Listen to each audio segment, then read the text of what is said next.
Cumprimentando a todos da mesa e a todos que aqui se encontram.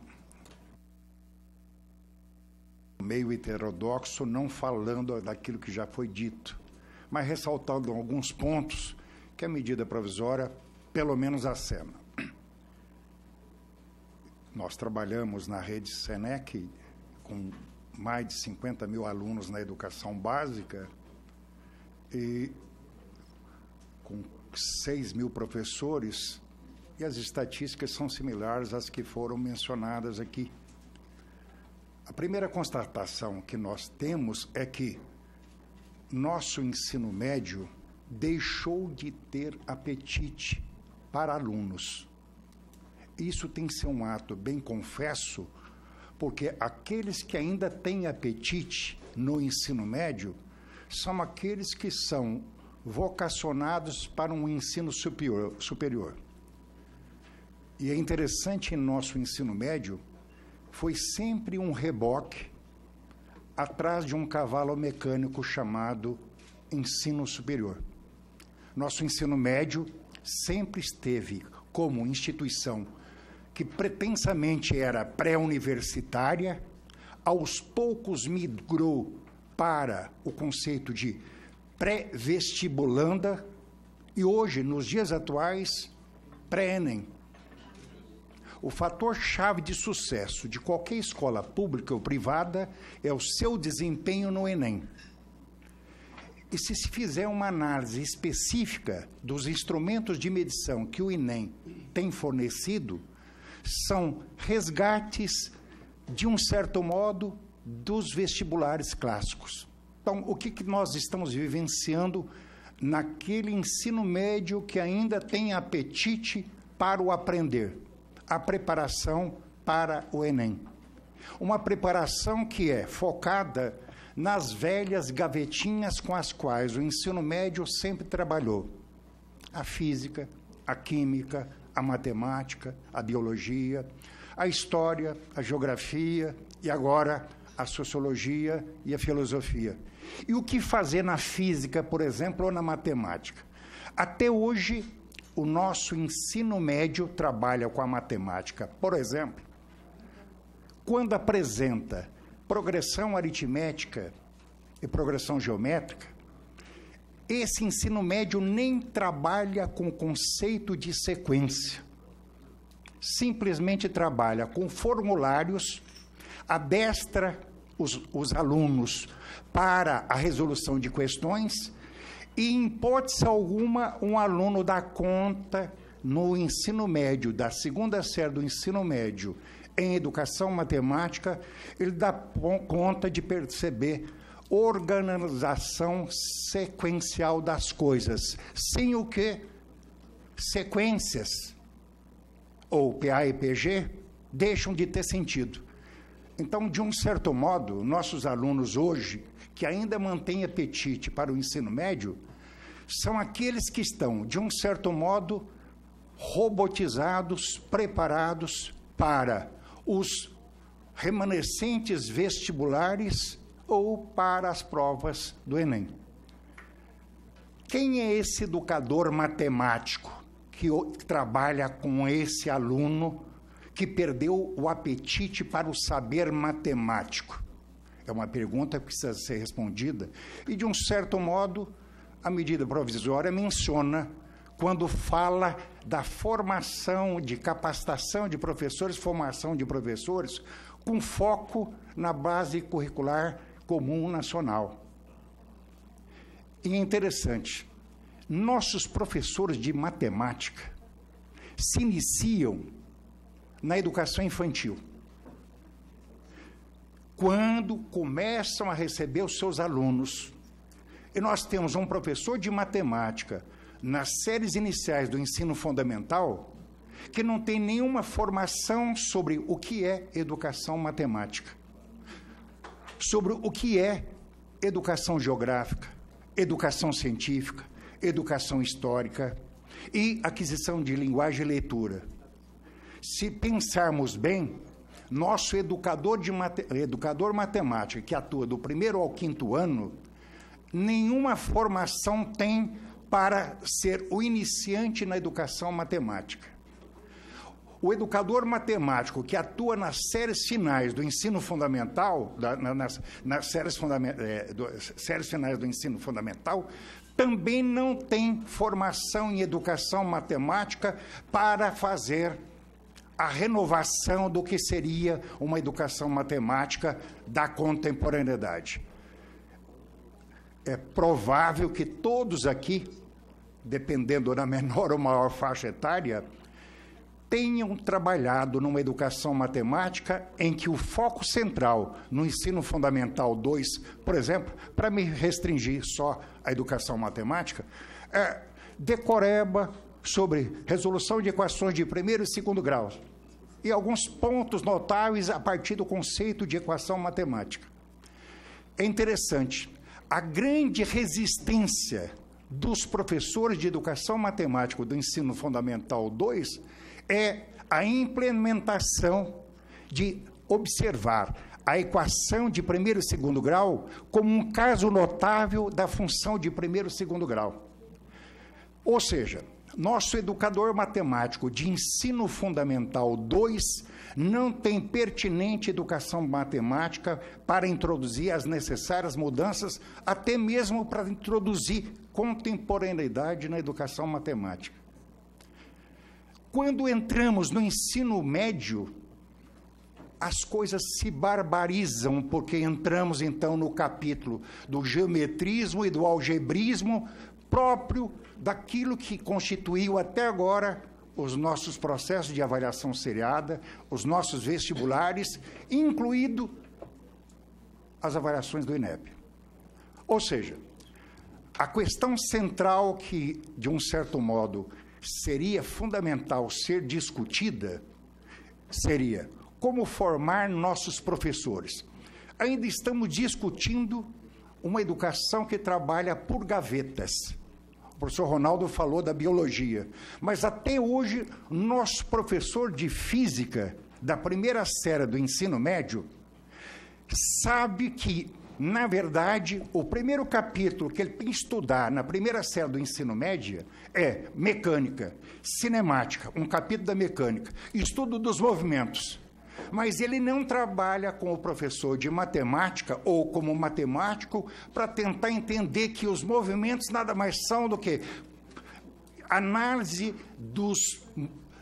do comportamento das funções de primeiro e segundo graus quando se fala em movimentos.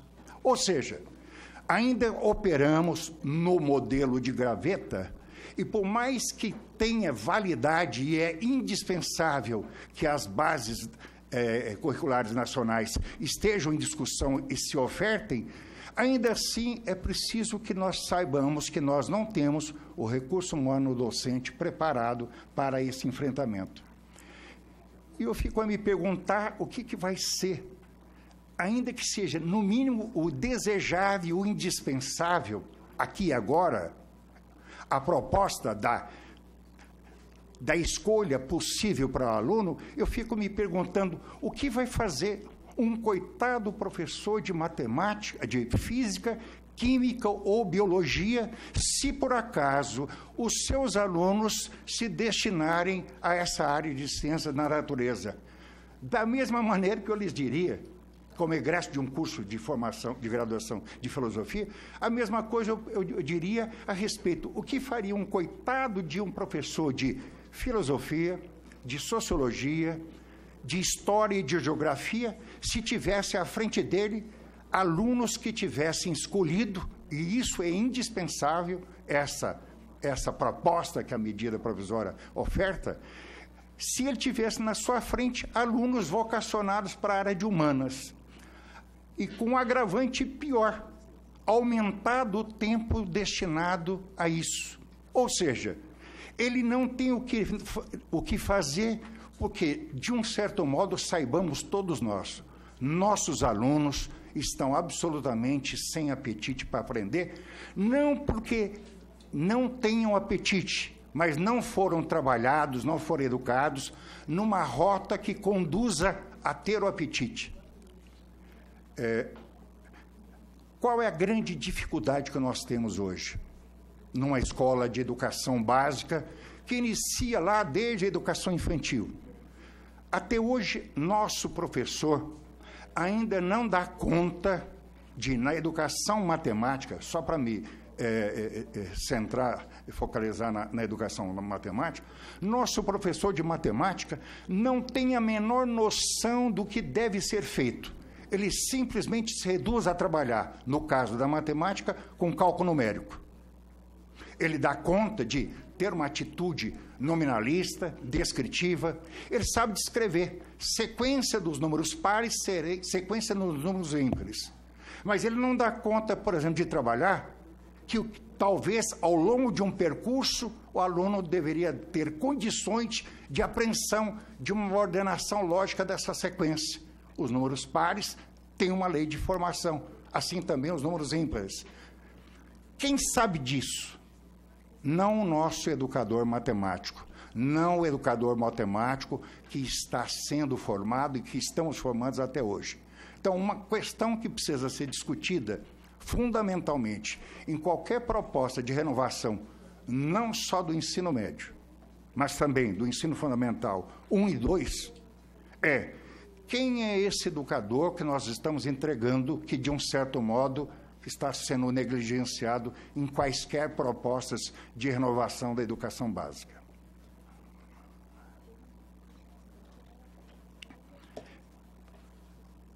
Ao lado disso, ainda permanece nesse processo a compartimentalização. Ainda que apeteça, atraia a proposta de criar distintas rotas, distintos percursos, distintas trilhas para a escolha do aluno, ainda assim nós estamos centrando o fogo em cima das gavetas. Nós não temos cultura pedagógica para trabalhar com ciências da natureza. Damos conta de fazer isso que o professor Ronaldo, ao falar da biologia, mencionou. Mas nós não damos conta ainda e precisamos dar conta de integrar essas gavetas. Ah, bom, é impossível que a física vá pegar alguma coisa da biologia. Ao contrário. Nossa formação não tem permitido que formemos um professor que seja educador científico. Ah, bom, ele precisa saber toda a biologia, toda a química, toda a física?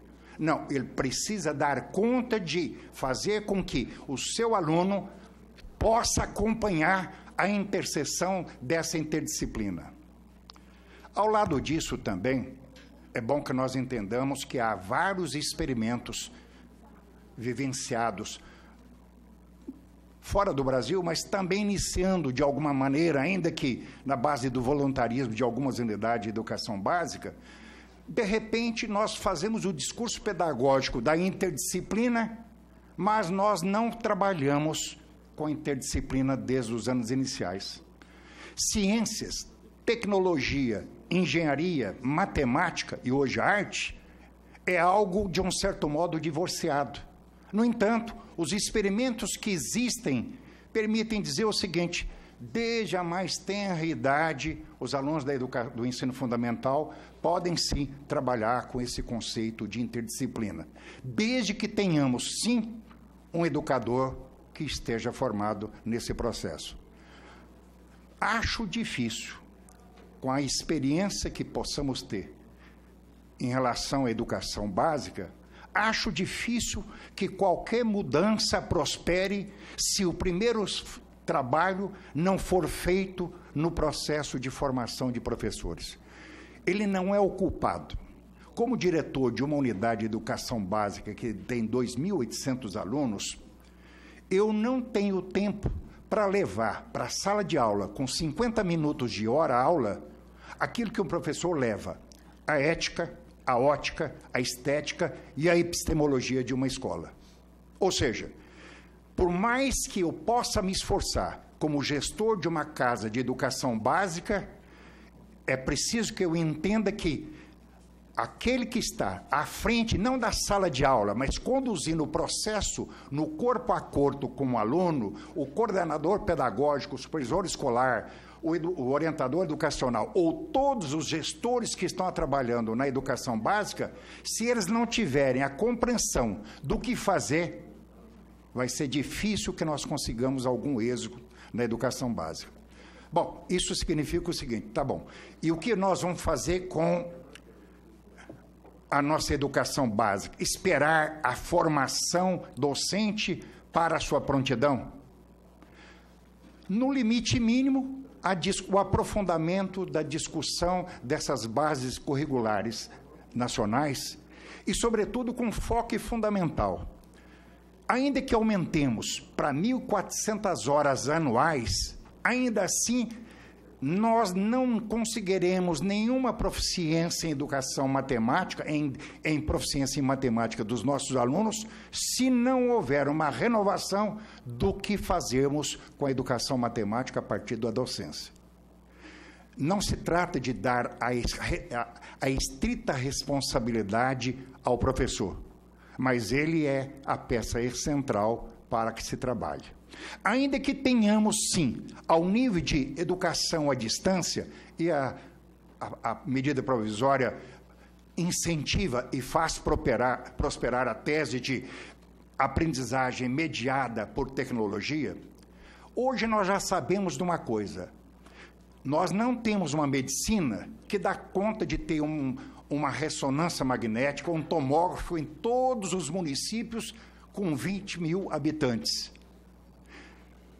Talvez não precisemos de um laboratório presencial e possamos fazer um apelo para um laboratório virtual para um país que não tem recursos para investir em ambiente presencial. Podemos fazê-lo, sim, à distância. Como o professor, um dos expositores anteriores, mencionou, o MEC tem um banco de dados de objetos de aprendizagem significativa, não usado. Se nós mudássemos o modo de ver o mundo da escola e entendêssemos que podemos, sim, ainda que não tenhamos a capacidade de colocar um tomógrafo em cada escola, ou seja, um laboratório de química, nós temos, sim, pernas para fazer a construção de um laboratório de química virtual. Para isso, nós precisamos ter foco. Então, olha, tentando não ser heterodoxo nem verborrágico, eu vou lhes dizer que, com toda certeza, e não do alto dos meus 50 anos de docência numa escola de educação básica, mas vou lhes dizer que qualquer mudança na educação passa necessariamente por uma mudança do discurso da formação universitária de professores. Eu preciso, sim, conhecer os grandes teóricos da pedagogia, mas eu preciso saber o que o meu professor, formado em pedagogia, lá no primeiro ano do ensino fundamental, vai fazer com letramento cartográfico, por exemplo. Por mais renovado e contemporâneo que eu seja, eu posso propor, sim, no ementário da proposta de habilidades e competências da educação em geografia no primeiro ano, introduzir. Mas já sabemos isso na sala de aula, mas já sabemos que nós não teremos um educador geográfico preparado para isso.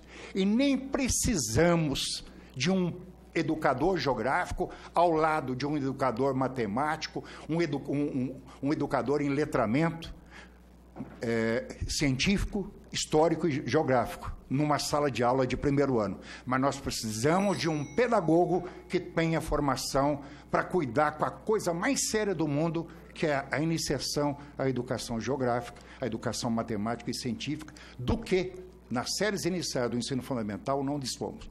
Não dispomos porque temos ainda uma visão equivocada de que formar um pedagogo é formar um generalista, um especialista em generalidades, e não aquele que não sabe o que fazer quando entra para trabalhar com produção textual desde os anos iniciais do ensino fundamental. Para não dizer pior, na educação infantil. Era isso que eu poderia dizer.